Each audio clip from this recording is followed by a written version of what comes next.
हरि ओम।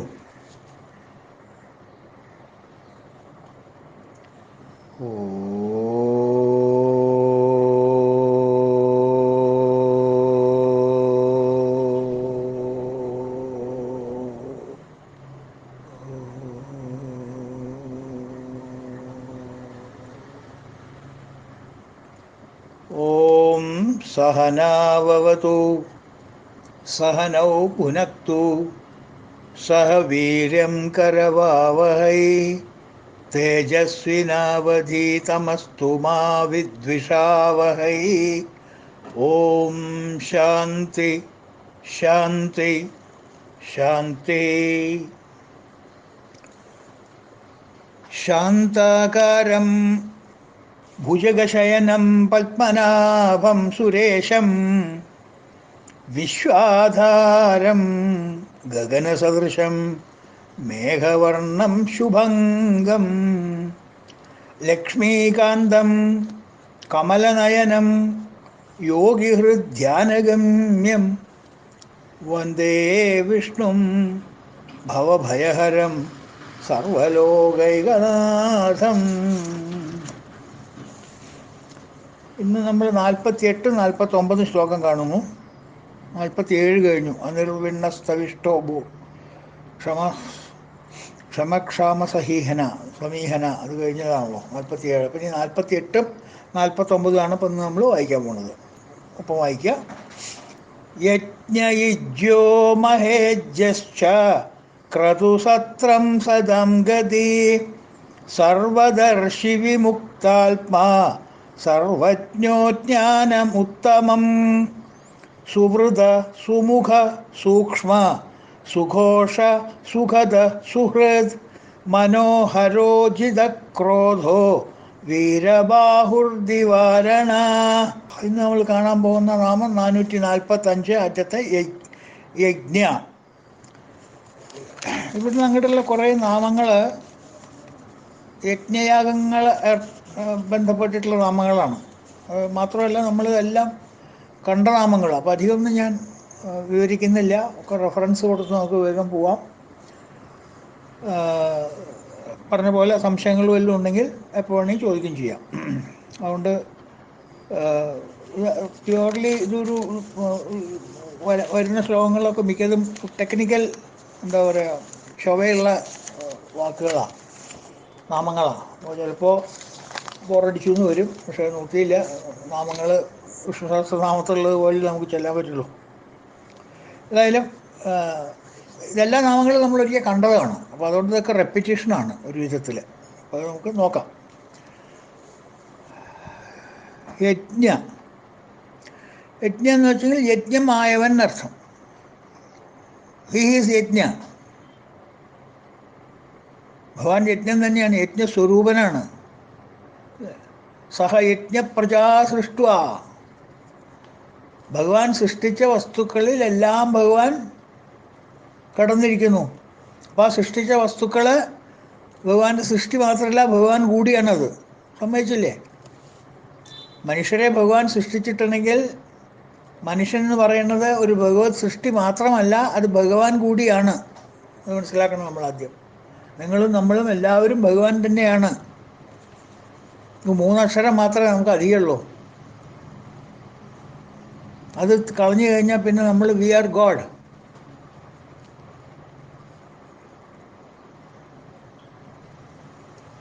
നമ്മളെങ്ങനെയാണ് ഗോഡാവാൻ കാരണം? ഹൃദയശേ അർജുന തിഷ്ഠതി. He is present in the heart of all of us. അപ്പോൾ നമ്മുടെ സ്വീറ്റ് ഹാർട്ടാണ്. പിന്നെ എന്തിനാണ് നമ്മൾ പേടിക്കണം? നമ്മളത് തന്നെയല്ലേ. You are my beloved, you are my sweet heart. എല്ലാ സൃഷ്ടികളും ഭഗവാൻ അങ്ങനെയാണ്. സൃഷ്ടിച്ചിട്ട് അങ്ങോട്ട് വിടുകയല്ല. നീയായി നല്ല കാര്യമായി പൊക്കോ പഴച്ചോ എന്ന് പറഞ്ഞിട്ട്. സൃഷ്ടിച്ചു കഴിഞ്ഞ വസ്തുവിലേക്ക് ഭഗവാൻ പ്രവേശിക്കുന്നു. വിഷ്ണു വഷത്കാരോ അതിൽ പ്രവേശിച്ചു കഴിഞ്ഞാൽ പിന്നെ അത് അദ്ദേഹമായി അല്ലേ. അദ്ദേഹത്തിൻ്റെ അംശമുണ്ടെങ്കിൽ അദ്ദേഹമായി. സൂര്യൻ അദ്ദേഹമാണ്, ചന്ദ്രൻ അദ്ദേഹമാണ്, ഭൂമി അദ്ദേഹമാണ്, വായു അദ്ദേഹമാണ്, എല്ലാം അദ്ദേഹമാണ്. കാരണം ഇതെല്ലാറ്റിലും ഉണ്ട്. അദ്ദേഹം ഇല്ലാത്ത ഒരു വസ്തുവില്ല. അതുപോലെ യജ്ഞവും ഭഗവാൻ സൃഷ്ടിച്ചതാണ്. കാരണം നമ്മുടെ കൂടെ തന്നെ യജ്ഞത്തിനെ സൃഷ്ടിച്ചതാണ്. കോപ്പറേറ്റീവ് എൻഡ്യൂവർ. ആ ഒരു കോൺസെപ്റ്റ്, യജ്ഞ എന്നുള്ളൊരു കോൺസെപ്റ്റ് ഭഗവാൻ സൃഷ്ടിച്ചതാണ്. സഹ യജ്ഞ പ്രജാ സൃഷ്ടുവ, പ്രജകളെ സൃഷ്ടിച്ച ഉടനെ തന്നെ യജ്ഞത്തിനെയും സൃഷ്ടിച്ചു. പുരോവാച പ്രജാപതി, എന്നിട്ട് ബ്രഹ്മാവിന് ഡയറക്ഷൻ കൊടുത്തു. അവരോട് പോകുമ്പോൾ ഒരു പാർട്ടിങ് മെസ്സേജ് അവർക്ക് കൊടുക്കുമോ? ആ സൃഷ്ടിയുടെ കൂടെ അവരുടെ കൂടെ യജ്ഞത്തിനെയും സൃഷ്ടിച്ച് അവരുടെ ഒപ്പം പറഞ്ഞയക്കുമോ? സഹ യജ്ഞ പ്രജാ സൃഷ്ടുവ. ഇപ്പോൾ പ്രജകളെ സൃഷ്ടിച്ച ഉടനെ തന്നെ ആസ് പെർ ഓർഡർ ബ്രഹ്മാവ് എന്ത് ചെയ്തു? യജ്ഞത്തിനെയും സൃഷ്ടിച്ചു. എന്നിട്ടോ യജ്ഞത്തിനെ സൃഷ്ടിച്ചപ്പോൾ ഭഗവാൻ യജ്ഞത്തിലേക്ക് കടന്നുകൂടി. അപ്പോൾ ഭഗവാൻ യജ്ഞമായി തീർന്നു.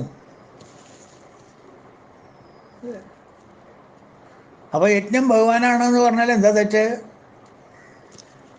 പെട്ടെന്ന് കേട്ടാൽ തോന്നി യജ്ഞത്തിൽ എങ്ങനെയാണ് ഭഗവാൻ ഉണ്ടാവുക? യജ്ഞം നമ്മളൊക്കെ കഴിക്കണതല്ലേ. യജ്ഞം ഭഗവാന്റെ സൃഷ്ടിയാണ്, അത് മറക്കണ്ട. സഹ യജ്ഞ പ്രജാ സൃഷ്ടുവ പുരോവാച പ്രജാപതി അനേന പ്രസവിഷിദ്വ സർവതോത്തിഷ്ട കാമദുഃഖ്. നിങ്ങളുടെ എല്ലാ കാമനകളും ഈ യജ്ഞം കൊണ്ട് സഫലീകരിക്കട്ടെ, യജ്ഞങ്ങൾ നിങ്ങളെ പോഷിപ്പിച്ചുകൊള്ളും എന്ന് പറഞ്ഞിട്ടുള്ള ഗ്യാരണ്ടറുടെ മുകളിലാണ് ഭഗവാൻ നമ്മളെ വിട്ടത്. പക്ഷെ നമ്മൾ ചെയ്യുന്നത് യജ്ഞമാണോ? യജ്ഞം മീൻസ് കോഓപ്പറേറ്റീവ് എൻഡ്യൂവർ, സഹവർത്തിത്വം, എല്ലാവരും കൂടിയിട്ടുള്ള സമവർത്തിത്വം.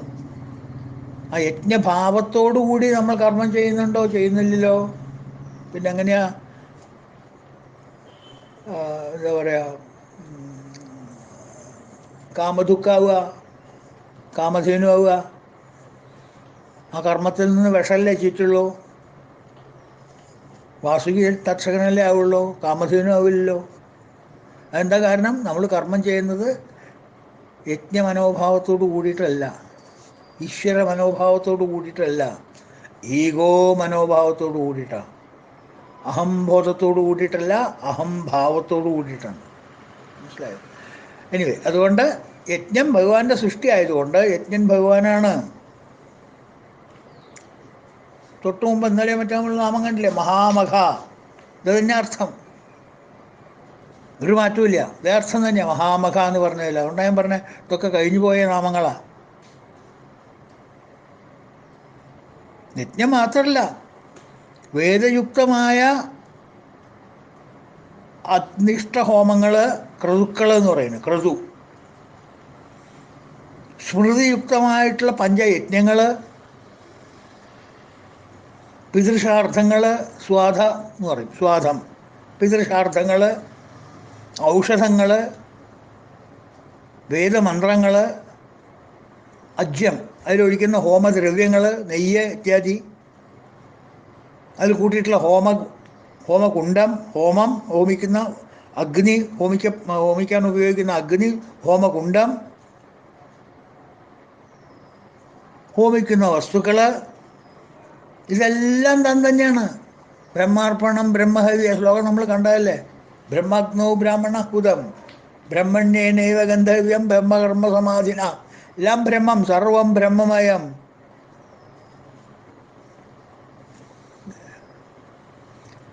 ഇത് കൂടുതൽ മനുഷ്യൻ്റെ മനസ്സിനെ വികസിപ്പിക്കാൻ എന്ത് വേണം? എല്ലാം ഭഗവാനെ പറയേണ്ടത്, including your self and my self. നമ്മൾ കോൺട്രാക്ട് ചെയ്യല്ല നമ്മുടെ വിഷൻ വി ആർ എക്സ്പാൻഡിങ് അവർ വിഷൻ. വെറും 10ാം ക്ലാസ്സിലോ പ്രീ ഡിഗ്രിയോ പാസ്സായിട്ട് നാട്ടിൽ നടന്ന് ഇടവഴിയൊക്കെ ഉണ്ടാക്കിയിട്ട് ബോംബെക്ക് ഒരു റിലേറ്റീവിൻ്റെ കൂടെ അങ്ങോട്ട് പോകണൊരു പോക്കൊരു ദിവസം. 2 അക്ഷരം ഇംഗ്ലീഷ് പറയാൻ അറിയില്ല, SSLC ആണ്. പണ്ടൊരു ബോംബെക്ക് പോക്കുണ്ടായിരുന്നു എല്ലാവർക്കും. 10ാം ക്ലാസ് പരീക്ഷ കഴിഞ്ഞാൽ അവിടെ ആരെങ്കിലും ഉണ്ടോ എന്ന് നിൽക്കും. അയൽക്കാരനോ അടുത്ത വീട്ടുകാരനോ ബന്ധുവോ ബന്ധുവിൻ്റെ ബന്ധുവോ ഏതെങ്കിലും ഒരു ബന്ധം ഉണ്ടെങ്കിൽ അതിൻ്റെ മുകളിൽ കയറി പിടിച്ചൊരു ബോംബെക്ക് ഒരു പോക്കുണ്ട്. എന്നിട്ട് നേരെ അങ്ങോട്ട് സ്റ്റെനോഗ്രാഫറായിട്ട് അങ്ങോട്ട് ചേരും. അവിടെ നിന്നാണ് പിന്നെ കരിയർ ഡെവലപ്പ് ചെയ്ത് കമ്പനിയുടെ CMD ഒക്കെ ആയിട്ട് മാറുന്ന എത്രയോ ആൾക്കാരുണ്ട്. അപ്പോൾ ഇവിടുന്ന് പോകുമ്പോൾ വേറൊരു ഊച്ചാളിയാണ്. അയാൾക്ക് അവിടെ ചെന്നിട്ട് ജോലി കിട്ടിയെന്ന് വിചാരിക്കുക. ഒരു കമ്പനി സെയിൽസ്മാൻ, ഒരു മൾട്ടിനാഷണൽ കമ്പനിയുടെ ഒരു ചെറിയ സെയിൽസ്മാനായിട്ട് ജോലി കിട്ടിയെന്ന് വിചാരിക്കുക. അയാളുടെ പാവം മാട്ടുങ്കൽ താമസിക്കണു. വർളിയിലാണ് ജോലി. ദിവസേന ജോലിക്ക് പോയിട്ട് വരും. കുറേ കസ്റ്റമേഴ്സിനെ കാണണം. അപ്പോൾ ഇവിടുന്ന് പോകുമ്പോൾ ഇയാൾ ഒരിടത്ത് ജോലി ഉണ്ടോ എന്ന് ചോദിച്ച് ചെല്ലുമ്പോൾ ഇയാൾ എങ്ങനെ ഇൻട്രൊഡ്യൂസ് ചെയ്യുക? ഇയാളെ ഐ ആം ശിവശങ്കരൻ, വേണ്ട പേര് പറയണ്ട ഇടയ്ക്കിടയ്ക്ക്, I am Radhakrishnan, so and so so and so, അല്ലെങ്കിൽ I am Chandrasekharan, so and so so and so, I have just passed my SSLC, therefore please give me some job. ഇങ്ങനെ താണ് കേണ് വേണ്ട അപേക്ഷിച്ചിട്ട് ഞാൻ ആരും അല്ലാത്തൊരു മട്ടിലല്ലേ നമ്മൾ പോവുക? എന്ത് വിനയ അല്ലേ? How belittled we talk. അപ്പോൾ we curb ourselves, we contract ourselves. അത് ഈ മൾട്ടിനാഷണൽ കമ്പനിൻ്റെ ജോലി കിട്ടിയിട്ട് ഒരാളെ കാണാൻ പോകുമ്പോൾ എന്താണ് പറയുക? ഭാഷയൊക്കെ മാറിയപ്പോൾ ഭാഷയൊക്കെ മാറി. We represent 450 crores company. എന്താ പറയണം, 450 കോടി ആസ്തിയുള്ള കമ്പനിയുടെ റെപ്രസെൻറ്റേറ്റീവ് അയാൾ. ഊച്ചാലി SSLC ഒന്നുമല്ല. രാധാകൃഷ്ണൻ്റെ സ്റ്റാറ്റസും എന്താ പറയുക, ചന്ദ്രശേഖരൻ്റെ സ്റ്റാറ്റസൊക്കെ എവിടെ എത്തി? ടപ്പൊന്ന് മുകളിലേക്ക് കയറി. എന്താ കാരണം? You expand, you are identifying with the company of 450 crores. അതുകൊണ്ട് നിങ്ങൾ എക്സ്പാൻഡ് ചെയ്യാണ്, കോൺട്രാക്ട് ചെയ്യല്ല ചെയ്യണത്. എല്ലാറ്റിലും ഭഗവാനെ കാണാനാണ് പറയണത്. നിങ്ങളും ഭഗവാനാണെന്ന് പറയണം. എന്തുകൊണ്ട് എക്സ്പാൻഡ് ആവില്ല? അപ്പോൾ എല്ലാം ബ്രഹ്മാർപ്പണം, ബ്രഹ്മഹവി, ബ്രഹ്മഗ്നം, ബ്രാഹ്മണോഹൂതം എല്ലാം ആണ്. ഇവിടെ ക്രതുവാണ്, പഞ്ചയജ്ഞങ്ങളും ഭഗവാനാണ്,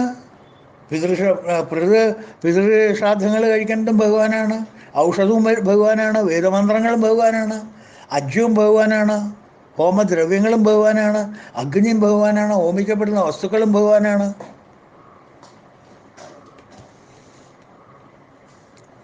എൻ്റെ അഭിപ്രായമല്ല ഇത്, ഭഗവത്ഗീതയിലത്തെ അഭിപ്രായം തന്നെയാണ്. രണ്ടാമത് ഞാൻ പറയണം, ബ്രഹ്മാർപ്പണം എന്നുള്ള 3-ാം അധ്യായത്തിൽ പറഞ്ഞിട്ടുണ്ടെങ്കിലും പിന്നെ 9-ാം അധ്യായത്തിൽ ഭഗവാൻ വളരെ കുറച്ചും കൂടി വിപുലമായിട്ട് പറഞ്ഞിട്ടുണ്ട്. വളരെ വിപുലമായിട്ട് ഭഗവാൻ പറഞ്ഞിട്ടുണ്ട്. അർജുനന് കുറേ കൂടി മനസ്സിലാക്കത്തക്ക രീതിയിൽ. അഹം ക്രതുരഹം യജ്ഞ, അഹം ക്രതു ചെയ്യാൻ പറഞ്ഞതല്ലേ? വേദ അല്ലെങ്കിൽ ശ്രുതി യുക്തമായിട്ടുള്ള അഗ്നിഷ്ഠ ഹോമങ്ങൾ, അതാണ് ക്രതു. അഹം ക്രതു അഹം യജ്ഞ, പഞ്ചയജ്ഞങ്ങൾ, സ്മൃതിയുക്തമായിട്ട് ചെയ്യുന്ന പഞ്ചയജ്ഞങ്ങൾ. മറ്റത് ശ്രുതിയുക്തമായിട്ട് ചെയ്യുന്നത് ക്രതുക്കൾ, സ്മൃതിയുക്തമായിട്ട് ചെയ്യുന്നത് പഞ്ചയജ്ഞങ്ങൾ.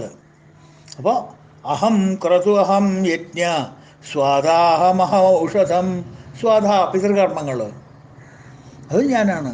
അഹം ഔഷധം, മെഡിസിൻസ്, അതും ഞാനാണ്. ഹോമങ്ങൾ ചെയ്യുമ്പോൾ ഒരുപാട് മെഡിസിനൽ പ്ലാന്റ്സൊക്കെ വേണം, അതാരാ? അതും ഞാനാണ്. സ്വാദാഹമഹം ഔഷധം മന്ത്രോഹം അഹമേവാജ്യം, അതിൽ ചൊല്ലുന്ന വേദമന്ത്രങ്ങളാരാ? എന്താ സംശയം? ഞാൻ തന്നെ. കാരണം എൻ്റെ ചുണ്ടിൽ നിന്ന് വന്നിട്ടുള്ളതൊക്കെ എൻ്റെ ശ്വാസോച്ഛ്വാസമാണ് എൻ്റെ ആ വേദങ്ങളുടെ മന്ത്രങ്ങൾ. പിന്നെ ആ മന്ത്രങ്ങളിൽ ചെല്ലുമ്പോൾ ഞാൻ തന്നെയല്ലേ അത്? അല്ലേ? മന്ത്രോഹം അഹം ഏവാജ്യം, അജ്യം നെയ്യ് ഞാനാണ്. അഹം അഗ്നി, അഗ്നി ഞാനാണ്. അഹം ഹുതം, അതിൽ ഹോമിക്കപ്പെടുന്നത് ഞാനാണ്. Which part of yajna he is not? Because he is all pervading everywhere. യജ്ഞത്തിലും ഓൾ പെർവൈഡിങ് ആണ്, പുറത്തും ഓൾ പെർവൈഡിങ് ആണ്. പിന്നെ യജ്ഞത്തിൻ്റെ ഒരു ഭാഗം മാത്രം ഞാനല്ല എന്ന് പറയാൻ പറ്റുമോ? എന്തെല്ലാം പ്രോസസ്സുകളും എന്തെല്ലാം മെറ്റീരിയൽസും ആ യജ്ഞത്തിൽ ഇൻവോൾവ് ആണോ അതൊക്കെ ഭഗവാൻ തന്നെയാണ്. അതല്ലേ ഇവിടെ പറയേണ്ടത്. അഹംകൃതു അഹം യജ്ഞം സ്വാദമാഹം അതൗഷധം മന്ത്രോഹം അഹം അവ്യജ്യം അഹം അഗ്നിം രഹം ഭൂതം. ക്രതു ഞാൻ യജ്ഞമീഹം സ്വാധ ഞാൻ മഹൗഷധം, മന്ത്രം ഞാൻ തന്നെ, അജ്യം ഞാൻ, അഗ്നി ഹുതമിങ്ങു ഞാൻ. എല്ലാം ഞാനാണ് അർജുന, എല്ലാം ഞാനാണ്. ഒന്നും പേടിക്കണ്ട. നീ ഞാനാണ്, നീയും ഞാൻ തന്നെയാണ്, ഒരു സംശയമില്ല. മനസ്സിലായില്ലേ? അപ്പോൾ അതാണ് യജ്ഞ എന്നുള്ള വാക്കിന്. ലളിതാ സഹസ്രനാമത്തിലുണ്ട്, ശ്രദ്ധിച്ചിട്ടുണ്ടാവും നിങ്ങൾ. 2 നാമം വരുന്നുണ്ട്.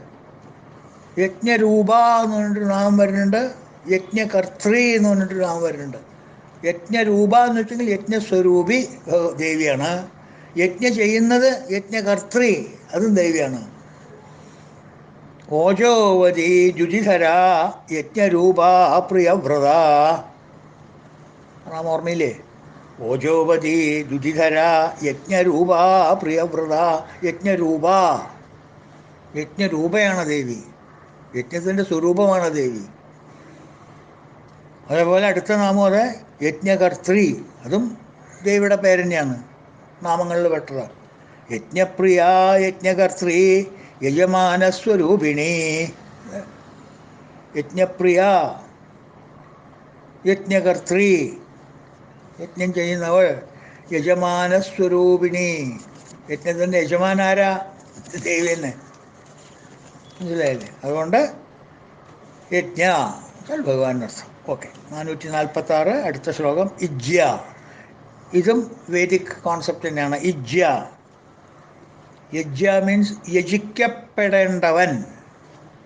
യജിക്കപ്പെടേണ്ടവൻ എന്ന് വെച്ചാൽ ആവാഹിക്കപ്പെടേണ്ടവൻ. Invocable,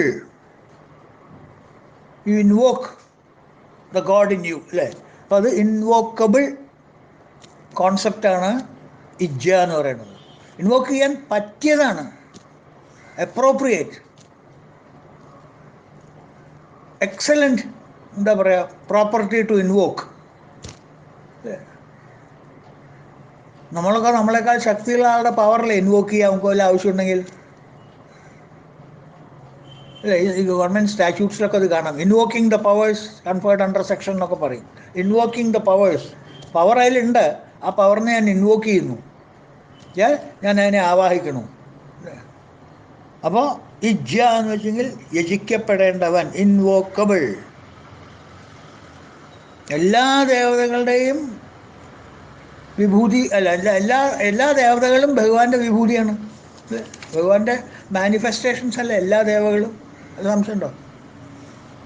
U take any God, everything is his manifestation alone, because he is all pervading. അപ്പോൾ തൻ്റെ സൃഷ്ടികളുടെ നന്മയ്ക്കായി, പ്രത്യേകിച്ച് മനുഷ്യരുടെ നന്മയ്ക്കായി, അവരുടെ സേവനത്തിന് വേണ്ടി ദേവന്മാരെ നിയോഗിച്ചു, അല്ലേ? സഹയജ്ഞ പ്രജാ സൃഷ്ടുവ. അന്യോന്യം നിങ്ങളും ദേവന്മാരും കൂടി നിങ്ങൾ അവരെ ഇൻവോക്ക് ചെയ്തോളും, അവർ നിങ്ങളെ ഇൻവോക്ക് ചെയ്യും. നിങ്ങളവർക്ക് യജ്ഞാതി കർമ്മങ്ങളെ കൊണ്ട് അവരുടെ ഹവിസ് അവരുടെ ദിക്കിലേക്ക് എത്തിക്കുക, അവർ നിങ്ങൾക്ക് വേണ്ട പോലെ നന്മ ചെയ്തുകൊള്ളും.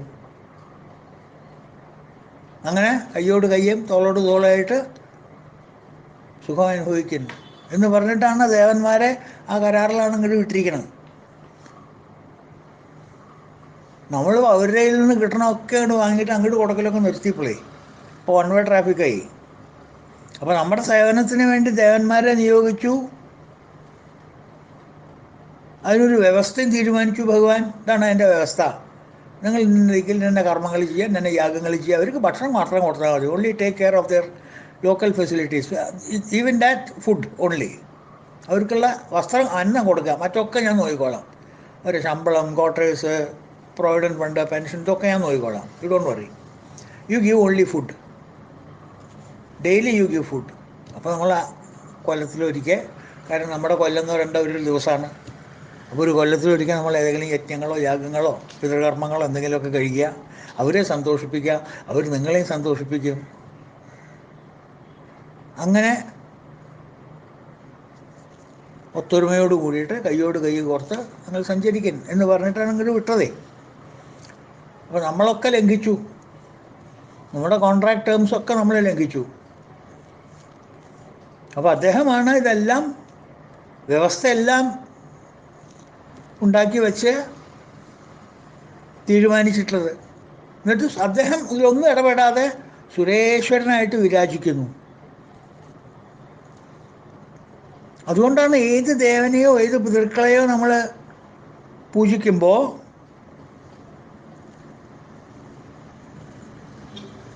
നമ്മളുടെ ആത്മാവായിരിക്കുന്ന ഭഗവാൻ തന്നെയാണ് അത് കൈക്കൊള്ളുന്നത്.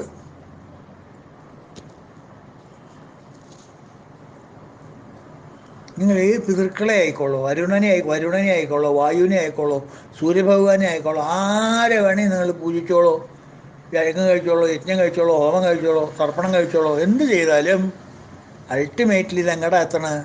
നിങ്ങളുടെ ആത്മാവിലിരിക്കുന്ന ആ ശക്തിക്ക് തന്നെ എടുക്കുക. ആ ശക്തിയാണ് ഇതിനെല്ലാം കോർഡിനേറ്റ് ചെയ്ത് നിൽക്കുന്നത്. Is A receiver. ഏ യജന്തി മഹൈ പുണ്യ ദേവദേവാദിൻ പിതൃണ് ആത്മനാ നിത്യം വിഷ്ണവേയോ ജയന്തിതേ. വിഷ്ണു തന്നെയാണ് യജന്തിതേ. യജന്തൻ എന്ന് പറയുന്നത് വിഷ്ണു തന്നെയാണ്. ഏ ഏ ഏ യജന്തി അഹൈ പുണ്യ, ഏതൊരു യജന്തിയാണോ പുണ്യ ദേവ ദേവദാദിൻ പിതൃനബി, യാഗങ്ങളോ യജ്ഞങ്ങളോ പിതൃക്കളുടെ യാഗങ്ങളോ പിതൃക്കൾക്കുള്ള പിതൃകർമ്മങ്ങളൊക്കെ കഴിച്ചാൽ, ആർക്ക് എന്തൊക്കെ കഴിച്ചാലും ആത്മനാ നിത്യം, എന്നും ആത്മാവിൽ ആത്മാവായിട്ട് കൂടിക്കൊണ്ടിരിക്കുന്ന നിത്യസ്വരൂപനായിട്ടിരിക്കുന്നവനാണ് വിഷ്ണു ഏവ യജന്തിതേ. അവനെയാണ് നിങ്ങൾ ഇൻവോക്ക് ചെയ്യുന്നത്, ആ ഭഗവാനെ നിങ്ങൾ ഇൻവോക്ക് ചെയ്യുന്നത്. സർവദേവ നമസ്കാരം കേശവം പ്രതിഗച്ഛതി എന്ന് കേട്ടിട്ടില്ലേ? എല്ലാവർക്കും അറിയാലോ അത്. എന്താ അങ്ങനെ പറയണത്? തന്നെ കാരണം ആരെ പൂജിച്ചാലും reply comes from one source. എല്ലാ ദേവന്മാർക്ക് വേണ്ടിയിട്ടും അദ്ദേഹമാണ് എല്ലാ സാധനങ്ങളും ഏറ്റുവാങ്ങി അതാത് ദിക്കിലേക്ക് എത്തിക്കുന്നത്. നിങ്ങൾ അയച്ചു കഴിഞ്ഞാൽ നമ്മുടെ അഡ്രസ്സ് തെറ്റിപ്പോവും, പിൻകോഡൊന്നും ശരിക്കും ഉണ്ടാവില്ല, അങ്ങോട്ട് എത്തില്ല. അപ്പോൾ അതൊക്കെ ഭഗവാൻ നോക്കിയിട്ട് വേണ്ട പോലെ ഒരിക്കൽ റിസീവ് ചെയ്തിട്ട് എക്കനോളജ് ചെയ്തിട്ട് വേണ്ട കാര്യങ്ങൾ തന്ന് പ്രതിഫലമൊക്കെ അതിന് അഡ്വാൻസ് ആയിട്ട് തരും. അത് അക്കൗണ്ടിൽ ക്രെഡിറ്റ് ചെയ്യും. പിന്നെ അവിടെ പോയിട്ട് ചെക്ക് ക്ലിയർ ചെയ്ത് ആ ഭഗവാൻ കൊടുക്കില്ല, അതൊക്കെ അവർ തമ്മിൽ തീരുമാനിച്ചോളും. നിങ്ങളുടെ അക്കൗണ്ടിൽ ഫണ്ട് ക്രെഡിറ്റ് ആയിട്ടുണ്ടാവും.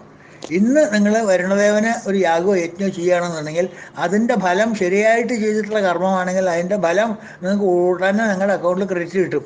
കൈ കിട്ടുമില്ലേ നമുക്ക് പറയാൻ പറ്റില്ല, അത് ഭഗവാൻ തീരുമാനിക്കണം. പ്രാപ്യതേ ഫലം, കർത്തൃജ്ഞയാ പ്രാപ്യതേ ഫലം, ക്രെഡിറ്റ് ആവും, പക്ഷെ ഉപയോഗിക്കാൻ പറ്റില്ല. Under clearance. എപ്പോഴാണ് പുറത്തേക്ക് വരിക എന്ന് പറയാൻ പറ്റില്ല. മനസ്സിലായി? അപ്പം അതാണ് ആ നാമത്തിൻ്റെ പ്രത്യേകത. ഇജ്യ മഹേജ്യ, അതന്നെ ഒരു മഹാന്നും കൂടിയും ചേർത്തുള്ളത്.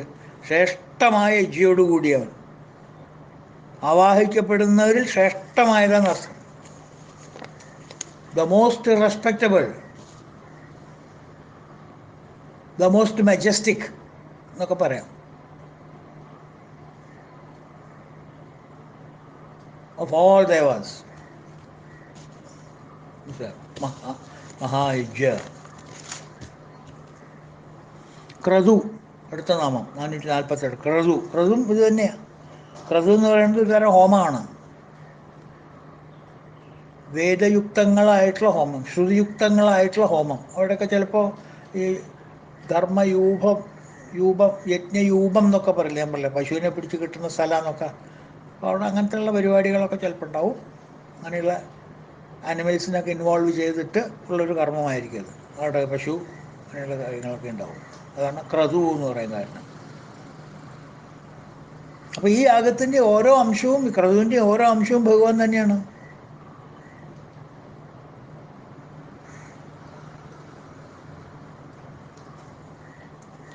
വളരെ വളരെ 445 യജ്ഞ എന്നുള്ളതിനെ ഈ ശ്ലോകത്തിൽ വളരെ വ്യക്തമാക്കുന്നു. നമ്മളിപ്പോൾ ചൊല്ലിയിട്ടുള്ള 2 ശ്ലോകം മുമ്പ് ചൊല്ലിയിട്ടുള്ള യജ്ഞ എന്നുള്ള നാമല്ലേ ഇത് തന്നെയാണ്. ക്രതു എന്ന് പറയുന്നത് വേദപരമായിട്ടുള്ള ഹോമ യജ്ഞാദികൾ, മറ്റത്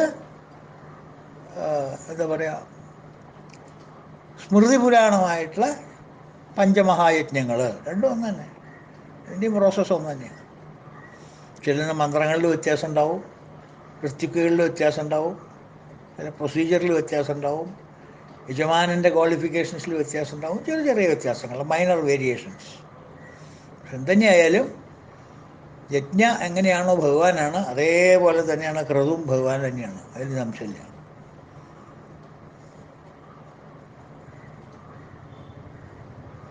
അടുത്ത നാമം 449 സത്രം. സത്രം എന്ന് വെച്ചാൽ നമ്മളിപ്പോൾ കേൾക്കാറില്ലേ, ഭാഗവത സത്രം ഒക്കെ കേൾക്കാറില്ലേ? സപ്താഹമൊക്കെ പോയി, ഇപ്പോൾ സത്രമായി. സത്രം എന്ന് വെച്ച് കഴിഞ്ഞാൽ ചൗൾട്രി എന്നൊരു അർത്ഥമില്ലേ, ഒരു വഴിപോക്കർക്ക് വേണ്ടിയിട്ട് വഴിയമ്പലം, സത്രം. ശരിക്കും സത്രം എന്നുള്ളതിൻ്റെ അർത്ഥം സത്തുക്കളെ രക്ഷിക്കാൻ വേണ്ടിയുള്ള ഒരു യജ്ഞം. അപ്പോൾ ആ അർത്ഥത്തിലൊക്കെ പെടില്ലേ? ചൗൾട്രിയൊക്കെ അതിനു വേണ്ടി കെട്ടിയിട്ടുള്ളതല്ലേ പണ്ട് രാജാക്കന്മാർ. വഴിയമ്പലം, ആൾക്കാർക്ക് വന്ന് കിടക്കാനും ഉറങ്ങാനുള്ള സൗകര്യം.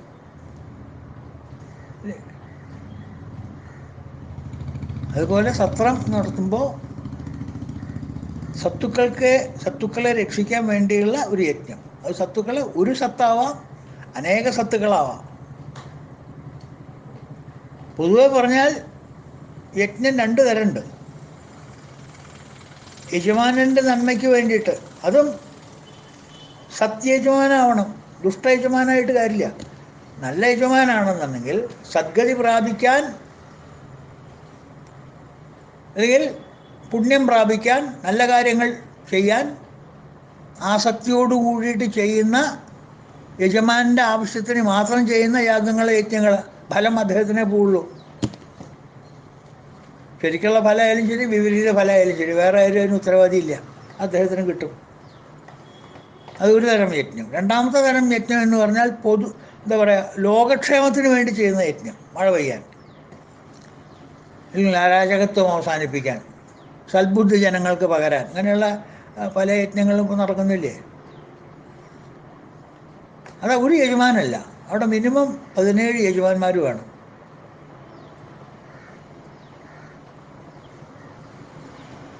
അന്നദാനം പ്രധാനമാണ് അവിടെ, അങ്ങനെയുള്ള യജ്ഞത്തിൽ.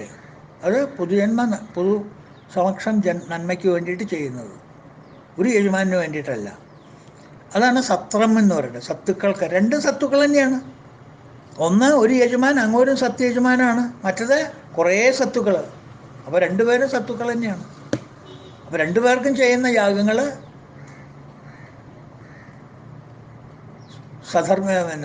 സത്തുക്കളായിരിക്കുന്ന ജനങ്ങളെ, നല്ലവരായിരിക്കുന്ന ജനങ്ങളെ രക്ഷിക്കാൻ വേണ്ടി ചെയ്യുന്ന പ്രക്രിയകളും. അതേതാ?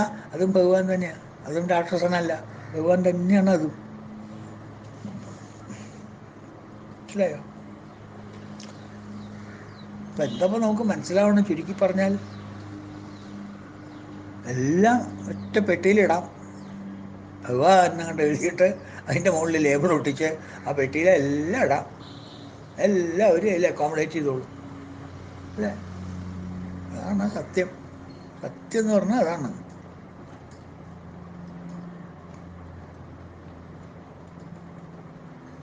കാണുന്നതൊന്നുമല്ല സത്യം. സത്യം എന്ന് പറയുന്നത് അതാണ്. എല്ലാം ഭഗവാനാണെന്നുള്ളതാണ് സത്യം. ബ്രഹ്മ സത്യം, ജഗത് മിഥ്യ. രണ്ടും രണ്ടല്ലേ, ഇനി രണ്ടും ഒന്ന് തന്നെയാണ്. ഈ മിഥ്യ സത്യം തന്നെയാണ്. പക്ഷെ അത് സത്യമല്ലാത്ത രീതിയിൽ നമ്മളതിനെ മിഥ്യയായിട്ട് കാണുന്നു. ശരിക്കും പറഞ്ഞാൽ അത് സത്യമാണ്. പാമ്പ് കയറ് ഞാൻ പറഞ്ഞു, ഉദാഹരണം പറഞ്ഞ് പേടിപ്പിക്കണില്ല. പാമ്പ് കയറ്, മനസ്സിലായോ? അപ്പം അതാണ് സത്രം എന്ന് പറഞ്ഞ വാക്ക്.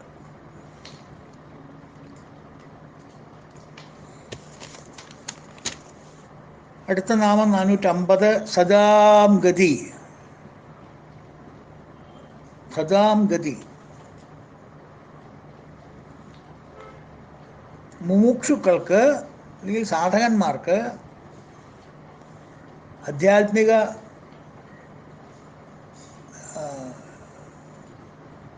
എന്താ പറയുക, പ്രയത്നിച്ചുകൊണ്ടിരിക്കുന്നവർക്ക് അവരുടെ മാർഗവും പ്രാപ്യസ്ഥാനവുമാണ് സദാം ഗതി. അവരുടെ മാർഗം അതാണ്. ആ മാർഗത്തിനും ആ പേരെന്നെയാണ് പറയാം. നമ്മൾ കണ്ടില്ലേ, കൽക്കട്ട പ്ലാറ്റ്ഫോം 7 നിൽക്കണു, ന്യൂഡൽഹി പ്ലാറ്റ്ഫോം 12 നിൽക്കണു എന്നൊക്കെ പറയുന്നത് എന്താ? കൽക്കട്ട അല്ല അതിൽ നിൽക്കുന്നത്. അതിൽ പോയാൽ കൽക്കട്ടയ്ക്ക് എത്താം. ലക്ഷ്യത്തെയാണ് അവിടെ സൂചിപ്പിക്കുന്നത്. മനസ്സിലായില്ല? അപ്പം ലക്ഷ്യവും മാർഗവും രണ്ടും ഒന്നാണ്. Means and end. The way and the goal രണ്ടും ഒന്നാണെന്ന് പറയണം. അതാണ് സദാംഗതി. ഇതേ നാമം നമ്മൾ പഠിച്ചിട്ടുണ്ടതിന് മുമ്പേ. മനുഷ്യന് മറവി നല്ലൊരു കാര്യമല്ലേ അല്ലേ? ശ്രീനിവാസ സദാംഗതി വളരെ മുമ്പേന കേട്ടോ, 150 150 ആ റേഞ്ചിൽ വരുന്നുണ്ട്. ശ്രീനിവാസ സദാംഗതി ഒക്കെ നമ്മളന്ന് പറഞ്ഞിട്ടുള്ളതാണ്, ഒക്കെ പറഞ്ഞിട്ടുള്ളതാണ്. ഈ കാര്യങ്ങളെല്ലാം പറഞ്ഞ് മനസ്സിലാക്കിയിട്ടുള്ളതാണ് നമ്മൾ. മനസ്സിലാക്കാമെന്ന് ഞാൻ പറയണത് ഞാൻ മനസ്സിലാക്കിയിട്ടുള്ളതെന്ന് അർത്ഥം. ഞങ്ങളെ മനസ്സിലാക്കാൻ ശ്രമിച്ചിട്ടുമുണ്ട്. അപ്പോൾ നമ്മൾ രണ്ടുപേരും അന്യോന്യം ഇതിനെക്കുറിച്ച് അറിഞ്ഞിട്ടുള്ളവരാ. മനസ്സിലായോ? അപ്പം അതൊക്കെ ഒന്ന് ബ്രഷപ്പ് ചെയ്യുക. ആ പോർഷനൊക്കെ റെക്കോർഡ് ചെയ്തിട്ടുണ്ടെങ്കിൽ ഒന്ന് ബ്രഷപ്പ് ചെയ്യുക. അല്ലെങ്കിൽ ആ നാമം എടുത്തിട്ട് ഏതെങ്കിലും ഒരു കമൻട്രി വായിക്കുക. അപ്പോൾ ഇത് ഫോർ എക്സാമ്പിൾ ഈ സദാംഗതി എന്ന് വന്നാൽ നോക്കുക, കറക്റ്റ് നാമം എത്രാമത്തേന്ന് എനിക്കറിയില്ല, ഏതാണ്ട് 180 എന്നുള്ള ആ റേഞ്ചിലൊക്കെ വരും. ശ്രീനിവാസ സദാംഗതി എന്നാണ്. അപ്പോൾ ആ റേഞ്ചിൽ വരണം നോക്കിക്കഴിഞ്ഞാൽ സദാംഗതി എന്നുണ്ടാവും അവിടെ. അതും പെട്ടെന്ന് നിങ്ങൾക്കൊരു ഫുൾ പുസ്തകം നോക്കണ്ട, ഏതാണ്ട് ഞാൻ ക്ലൂ തന്നിരിക്കുന്നു. അപ്പോൾ അവിടെ നോക്കിയിട്ട് ആ സദാംഗതി എന്നുള്ള കമൻട്രി ഒന്ന് വായിക്കുക. വല്ല നോട്ട്സും ക്ലാസ് കേൾക്കുമ്പോൾ എഴുതി വയ്ക്കുന്നവരുണ്ടെങ്കിൽ ആ ചിത്ത സ്വഭാവം വല്ലവർക്കും ഉണ്ടെങ്കിൽ അത് ഉപയോഗമാക്കി മാറ്റുക, റെഫർ ചെയ്യുക. അന്നത്തെ ആ ടോക്ക് റെക്കോർഡ് ചെയ്ത് വെച്ചിട്ടുണ്ടെങ്കിൽ അതൊന്ന് വെറുതെ ഒന്ന് കേൾക്കുക. എൻ്റെ ശബ്ദം കേൾക്കേണ്ട സൗന്ദര്യം കൊണ്ടല്ല, അർത്ഥം കേൾക്കാനുള്ള ആഗ്രഹം കൊണ്ട് അതൊന്ന് നോക്കുക. അങ്ങനെയൊക്കെ നോക്കുമ്പോൾ നമ്മൾ റിവിഷനാവും നമുക്ക് തന്നെ. സദാംഗതി ഇതാണല്ലേ, അത് ശരി എന്ന് തന്നെ സ്വയം ഒന്ന് പറയാൻ പറ്റും. അതിലൊരു അല്പസംതൃപ്തി ഉണ്ടെന്ന് അർത്ഥം. ചിലപ്പോൾ പറഞ്ഞതും മനസ്സിലായി, നേരത്തെ പറഞ്ഞതും മനസ്സിലായി, സദാംഗതി. അതുകൊണ്ട് ഞാൻ കൂടുതൽ വിവരിക്കുന്നില്ല, ഓൾറെഡി വിവരിച്ചത് കാരണം. അടുത്ത നാമം 451 സർവദർശി. ജഗത്തിലെ എല്ലാം കാണുന്നവൻ, ജഗത്ത് മുഴുവൻ കാണുന്നവൻ അർത്ഥം. സർവദക്ഷി. ഇത് നമ്മൾ കണ്ടതാ, കുറച്ചും കൂടി പിന്നാക്കം പോകണം. സർവദർശി, സർവദർശന എന്ന നാമം നമ്മൾ എടുത്തിട്ടുണ്ട്. സർവദർശന ഏതാണ്ടൊരു 100 റേഞ്ചിൽ നിൽക്കും. അവിടെ ഇപ്പം എൻ്റെ കയ്യിൽ പുസ്തകം പെട്ടെന്ന് കയ്യിലില്ല, അതുകൊണ്ട് എനിക്ക് നമ്പർ പറഞ്ഞു തരാൻ പറ്റുന്നില്ല. സർവദർശന ഏതാണ്ട് 100 റേഞ്ചിൽ വരും. അതും വായിച്ചു നോക്കൂ. സർവദർശി എന്നുള്ളത് തന്നെയാണ് സർവദർശന എന്നുള്ള നാമം. അത് തന്നെ എല്ലാ സ്ഥലത്തും കണ്ണുള്ളവൻ, എല്ലാ ഭൂതങ്ങളിലും അന്തര്യാമിയായി പുണ്യപാപങ്ങൾ വിലയിരുത്തി രേഖപ്പെടുത്തുന്നവൻ, സർവദർശി. എല്ലാം കാണുന്നുണ്ട് അദ്ദേഹം. ഞാൻ ഈ വാതിലടച്ചിരുന്നിട്ട് എന്തെങ്കിലും ചെയ്തിട്ടും പറഞ്ഞിട്ടൊന്നും കാര്യമില്ല, എല്ലാം അദ്ദേഹം കേൾക്കുന്നുണ്ട്. വാതിൽ അടച്ചു കഴിഞ്ഞാൽ നമ്മളകത്ത് വരുന്നതിനെക്കാട്ടിലും മുമ്പ് അദ്ദേഹം അകത്ത് കയറുന്നിരിക്കും. വാതിൽ തുറന്നാൽ നമ്മൾ പോയിട്ട് പുറത്തേക്ക് പോവുള്ളൂ. വാതിൽ അടക്കണതിൻ്റെ മുമ്പേ നിങ്ങൾ പുറത്തേക്ക് ആദ്യം പോയിട്ട് പോകാൻ പിന്നെ വരുള്ളൂ. അകത്തേക്ക് കിടക്കുമ്പോൾ അങ്ങനെയല്ല, അദ്ദേഹം ആദ്യം കിടന്നിരിക്കും. അപ്പോൾ കണ്ണ് വെട്ടിച്ചിട്ട് ഒന്നും ചെയ്യാൻ പറ്റില്ല. ഞാൻ ഒരു ചെവി അറിഞ്ഞിട്ടില്ല. എന്ത് ഇരു ചെവി അറിഞ്ഞിട്ടില്ല? ഒരു ചെവി അറിഞ്ഞോ? അതിൻ്റെ ഉള്ളിലും ഉണ്ട ഭഗവാൻ. ശ്രോത്രിയം ബ്രഹ്മനിഷ്ഠ, ചെവിടെ ഉള്ളിലും ഭഗവാൻ ഇരിപ്പുണ്ട്. അപ്പോൾ ഒന്നും രക്ഷപ്പെടാൻ പറ്റില്ല, ഒരു രീതിയിൽ രക്ഷപ്പെടാൻ പറ്റില്ല. സൂക്ഷിക്കുക, ബിവെയർ. കൂടെ ആളുണ്ട്, ചിത്രഗുപ്തൻ കൂടെയുണ്ട്. ഗുപ്തമായിട്ട് ചിത്രം പിടിക്കുന്നവൻ നമ്മുടെ കൂടെയുണ്ട്. നമ്മൾ എവിടെയോ അറിയേണ്ട നമ്മളൊരു ഹിഡൻ ക്യാമറ ഫിറ്റ് ചെയ്തിരിക്കുക. ട്രാഫിക് ചെക്ക് ചെയ്യാൻ വേണ്ടിയിട്ട് ഹൈവേയിലൊക്കെ പിടിപ്പിക്കില്ല ക്യാമറ, അതുപോലെ പിടിപ്പിച്ചിട്ടുണ്ട് നമ്മുടെ കൂടെ, നമ്മുടെ അടുത്ത് തന്നെ നമ്മുടെ കൂടെ ഉണ്ട്. അത് എപ്പോഴും നമ്മുടെ കൂടെ നടക്കുന്നുണ്ട്. അങ്ങനെ ക്ലിക്ക് ചെയ്തുകൊണ്ടിരിക്കും. മനസ്സിലായോ? അറ്റ് എനി ഗിവൺ മൊമെൻറ്റ് ഭഗവാൻ അത് വേണമെങ്കിൽ നോക്കിയിട്ട് പറയാം, അവൻ ആസ് ഓൺ ഡേറ്റ് അവൻ്റെ പരിപാടി ഇതൊക്കെയാണെന്ന്. അതുകൊണ്ടാണല്ലോ എപ്പോൾ സിദ്ധി കൂടിയാലും അപ്പോഴത്തെ അക്കൗണ്ട് അപ്പോഴത്തെ ആസ് ഓൺ ഡേറ്റ് ടൈം ക്ലിയറായി തരുന്നത്. എന്നിട്ട് വേണ്ട മറ്റിടത്തേക്ക് ക്യാരി ഫോർവേഡ് ചെയ്യാൻ. നോക്കൂ, ആ വ്യവസ്ഥയുടെ ഒരു ഇത് നോക്കൂ. ഇപ്പം എത്രയാ? ഉച്ചയ്ക്ക് 1:03 ടൈം. ഈ 1:03 ഒരാൾ സ്ഥിതി കൂടി എന്ന് വിചാരിക്കുക. ആ ടൈമിൽ as on that 1.03 what is his balance sheet എന്നറിയണ്ടേ? എന്നല്ലേ ആ സൂക്ഷ്മരൂപം ആക്കിയിട്ട് അതിനെ വേറൊരാൾക്ക് വേറൊരു യോനിയിലേക്ക് ട്രാൻസ്ഫർ ചെയ്ത് കൊടുക്കാൻ പറ്റുള്ളൂ വേണ്ട സമയത്ത്. ഈ ആസ് ഓൺ ദിസ് ഡേറ്റ് പുണ്യപാപ കർമ്മങ്ങളുടെ ബാലൻസ് അറിഞ്ഞില്ല എന്നുണ്ടെങ്കിൽ ആ വിഷമാവില്ലേ? ഒരു നിമിഷം പോയി കഴിഞ്ഞാൽ പോയില്ലേ? അപ്പം ഫ്രീസ് ചെയ്യണ്ടേ? പിന്നെ കിട്ടില്ലല്ലോ. മനസ്സിലായോ? അപ്പം സർവദർശി എല്ലാം എപ്പോഴും കണ്ടുകൊണ്ടിരിക്കുന്നവെന്നർത്ഥം. അടുത്ത 452 വിമുക്താത്മാ. വിമുക്താത്മാ വിമുക്തനും ആത്മാവുമായിരിക്കുന്നവനർത്ഥം. ആത്മാവാണ്, ബട്ട് വിമുക്തനുമാണ്. ഞാനാണ്, ഞാനുമല്ല.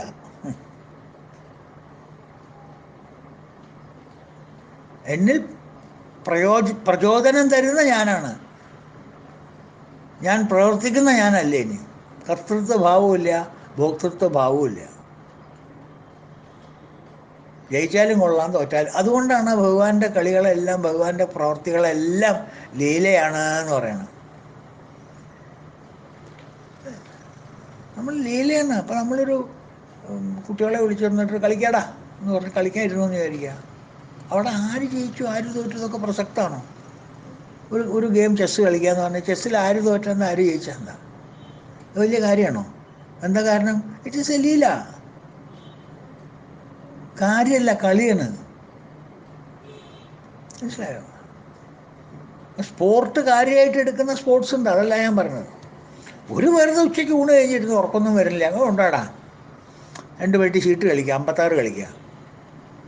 കളിച്ച് ചിലവർക്ക് കൊടി വയ്ക്കും, ചിലവരെ കഴുത്തിൽ തൂക്കിയിടും, ചിലവരെ മൂക്കത്ത് എന്താ പറയുക ചെവിയിൽ തൂക്കിയിടും, കരി വരയ്ക്കും മുഖത്ത്. അതൊക്കെ ആയിക്കോട്ടെ, പക്ഷെ അതൊക്കെ കളി. അത് കഴിഞ്ഞാൽ അതോടുകൂടി കഴിഞ്ഞു, ഓവർ അല്ലേ? അത് പിന്നെ പുറത്ത് വെച്ചിരിക്കണ പരിപാടിയൊന്നുമില്ല. അതുകൊണ്ടാണ് കളി എന്ന് പറഞ്ഞത്, അല്ലെങ്കിൽ പിന്നെ കാര്യമാവും. അതുകൊണ്ടാണ് ഭഗവാന്റെ കർമ്മങ്ങളെല്ലാം ക്രിയകളെല്ലാം ലീല, 2 അക്ഷരത്തിൽ അവസാനിപ്പിച്ചു. എല്ലാറ്റിൽ നിന്നും വിമുക്ത. ഒരാക്ഷനിലും അദ്ദേഹമില്ല. എന്താ പറയുക, കർത്തൃത്വ ഭാവമില്ല, ഭോക്തൃത്വ ഭാവമില്ല. പക്ഷെ കർത്താവുമാണ്, ഭോക്താവുമാണ്. കർത്താവ് എന്ന് പറയുന്നത് കർമ്മം ചെയ്യാനുള്ള പവർ കൊടുക്കുന്നത്, ഭോഗം അനുഭവിക്കാനുള്ള പവർ കൊടുക്കുന്നത്. Is only supplying electricity. ഏത് ബൾബ് വേണം, എത്ര വോട്ട് വേണം, എവിടെ വേണം, എന്ത് വേണം, that is all left you. നീ വെച്ചില്ലെങ്കിൽ ഞാനതിന് കണക്ക് വയ്ക്കും. അതുകൊണ്ട് താന്തോന്നിയായിട്ട് നടക്കാൻ പറ്റില്ല. നമുക്ക് വിചാരം ഉണ്ടാവും ഞാൻ പവർ കണക്ഷനായിട്ട് തന്നു കഴിഞ്ഞാൽ എല്ലാം രക്ഷപ്പെട്ടു എന്ന്. ജീവിച്ച് പുറത്തേക്ക് നമ്മുടെ ഗർഭപാത്രത്തിൽ നിന്ന് പുറത്തേക്ക് ഇങ്ങോട്ട് വന്നാൽ പിന്നെ ഞാൻ ഒറ്റയ്ക്കായി. I am alone, I will look after myself എന്നൊക്കെ പറയും. ഇത് മൈ സെൽഫ്, ആ സെൽഫ് അവിടെ ഇല്ലെങ്കിൽ എനിക്ക് ഒരു സെൽഫും ഇല്ല. ആ സെൽഫ് എൻ്റെ ഉള്ളിലില്ലെങ്കിൽ എനിക്കൊരു സെൽഫ് റെസ്പെക്റ്റും ഇല്ല. ആ സെൽഫ് കൊണ്ടാണ് ഈ റെസ്പെക്റ്റൊക്കെ കിട്ടുന്നത്. അതുകൊണ്ടാണ് self respect, don't hurt my self respect എന്നൊക്കെ പറഞ്ഞാൽ എന്താ അർത്ഥം? അപ്പോൾ ആ സെൽഫ് ഇല്ലെങ്കിൽ വലിയ എസ് കൊണ്ട് എഴുതിയ സെൽഫ് കേട്ടോ. അപ്പോൾ വിമുക്താത്മാ, വിമുക്താവുമാണ്, ആത്മാവുമാണ്. He is himself and he is not. ജഡങ്ങളായിട്ടുള്ള ക്ഷേത്ര ശരീരങ്ങളിൽ പ്രകാശിപ്പിക്കുന്നുണ്ടെങ്കിലും, പ്രകാശിക്കുന്നുണ്ട്, അതിലെല്ലാം പ്രകാശിപ്പിക്കുന്നുണ്ട്. യസ്യൈവ സ്ഫുരണം സദാത്മകമസത്കൽപ്പാർത്ഥകം ഭാസതേ. ആ സ്ഫുരണം സദാസമയത്തും എന്നിൽ പ്രവഹിച്ചുകൊണ്ടിരിക്കുന്നുണ്ട്. പക്ഷേ ഒന്നിലും ബന്ധപ്പെടുന്നില്ല. മുക്തൻ is liberated from all your actions, all your fruits of action. എല്ലാറ്റിൽ നിന്നും മുക്തനാണ്. അതുകൊണ്ടാണ് വിമുക്ത ആത്മാ. ആത്മാവുമാണ്, അതേസമയത്ത് മുക്തനുമാണ്. You are the self and the liberated. മനസ്സിലായോ? അപ്പോൾ അതാണ് വിമുക്താത്മാ എന്നുള്ള നാമം 452. അതിലും ലളിതാ സഹസ്രനാമത്തിൽ പരാമർശമുണ്ട്.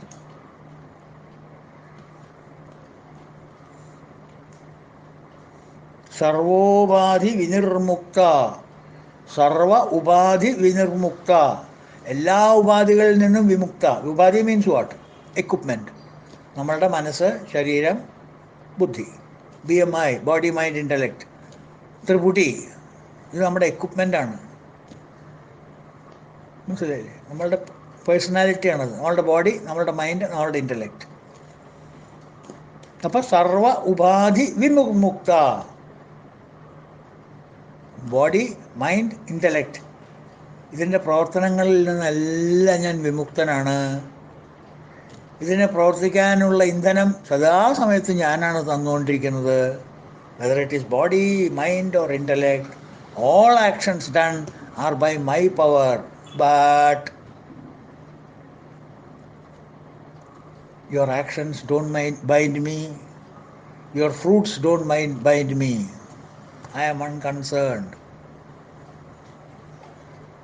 അങ്ങനെയുള്ള തേജസ്സും ഓജസ്സും തരിക എന്നല്ലാതെ അതിൽ നിന്ന് ഒരു പ്രതിഫലം ഞാൻ കാക്ഷിക്കുന്നില്ല, ഞാൻ എടുക്കൂല, എനിക്ക് എടുക്കും വേണ്ട. അതിനൊന്നും ഞാൻ ഉത്തരവാദിയല്ല. നീ ചെയ്തിട്ടുള്ള കുറ്റത്തിന് എന്നെ പിടിച്ച് ജയിലിലിടാൻ ഞാൻ സമ്മതിക്കില്ല. കാറ് കൊണ്ട് മരത്തിൻ്റെ മുകളിൽ ഇടിച്ചാൽ ഡ്രൈവറെ ശിക്ഷിക്കുമോ പെട്രോളിനെ ശിക്ഷിക്കുമോ? ഈ പെട്രോൾ ഉണ്ടാവുക കാരണമല്ല ഞാൻ അങ്ങനെ പോയത്, സ്പീഡിൽ പോയത് എന്ന് ഡ്രൈവറൊക്കെ പറഞ്ഞാൽ അയാൾ ആദ്യം കൊണ്ടുപോകുക ഉളംപാറയ്ക്കാണ്, ഈ കുതിരവട്ടത്തേക്ക്. പുറത്ത് മദ്രാസിലേക്കാണെങ്കിൽ കിൽപ്പാക്കിലേക്കും കൊണ്ടുപോകും. അതന്നെ, മനസ്സിലായേ പറഞ്ഞത്?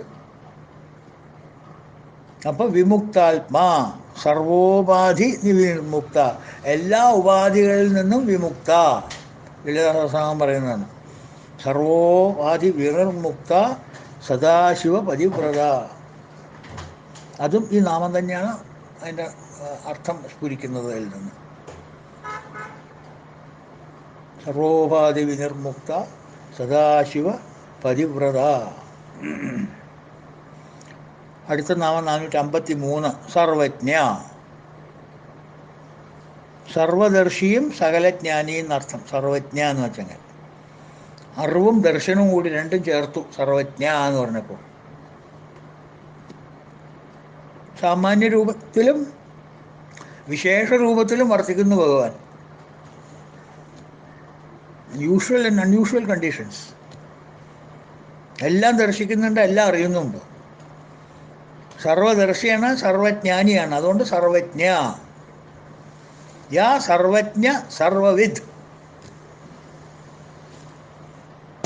മുണ്ടകോപനിഷത്ത് പറയുന്നുണ്ട് യ സർവജ്ഞ സർവവിദ്.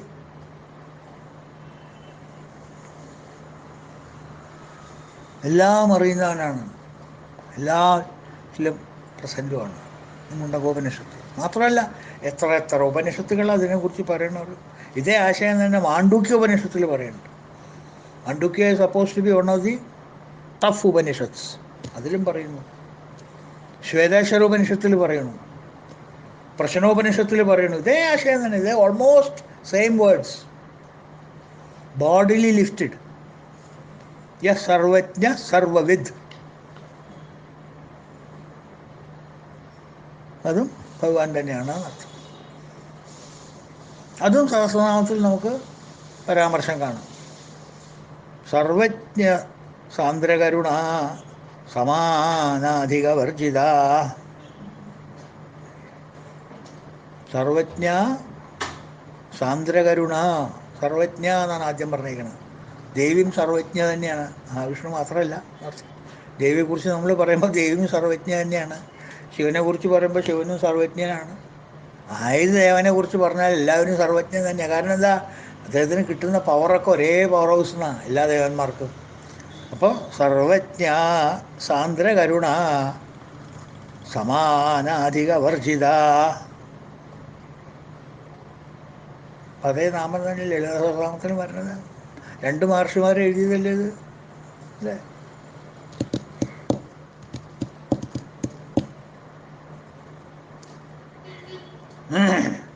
അപ്പോൾ സർവജ്ഞ എന്നുള്ള നാമം നമ്മളുടെ കഴിഞ്ഞു.